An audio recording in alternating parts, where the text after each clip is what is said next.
So আজকে আমি আছি কেষ্টপুর মানে কিন্তু আমি আজকে চলে এসেছি আবার বিরিয়ানি বালিতে। সো বিরিয়ানি বালিকে আজকে একটু কিন্তু আলাদা লাগছে, একটু যাওয়া যাক বিরিয়ানি বালি দিদির কাছে। কি বিরিয়ানি বালি দিদি, আজকে হঠাৎ নতুন সাজে কোনো স্পেশাল কিছু আছে নাকি? স্পেশাল কিছুই না, প্রত্যেক দিনই কিছু না কিছু নতুন করার চেষ্টা করি বিরিয়ানির মধ্যে এবং নিজের মধ্যে।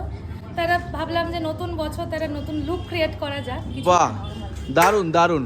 তো এই লুকটা কি কোনোভাবে কোনো জায়গা থেকে বা কিছু থেকে ইন্সপিরেশন আছে নাকি? শান্তিনিকেতনে এই ধরনের লুক খুব চলে। শান্তিনিকেতন যেহেতু আমি কৃষ্ণনগরের মেয়ে, ঐতিহ্যটাকে মানে বজায় রাখতে খুব পছন্দ করি। একদমই তাই। ওইখান থেকে আর কি ইন্সপায়ার্ড আর কিছু। বেশ কিন্তু মানে বাংলা রক বা ফোক সং এর একটা কিন্তু ভাইব আসছে আজকে বিরিয়ানি বালিকে দেখে, তাই না?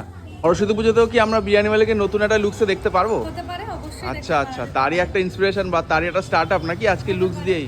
আচ্ছা, ট্রেডিশনালের দিকে ঢোকা হচ্ছে আস্তে আস্তে। আচ্ছা।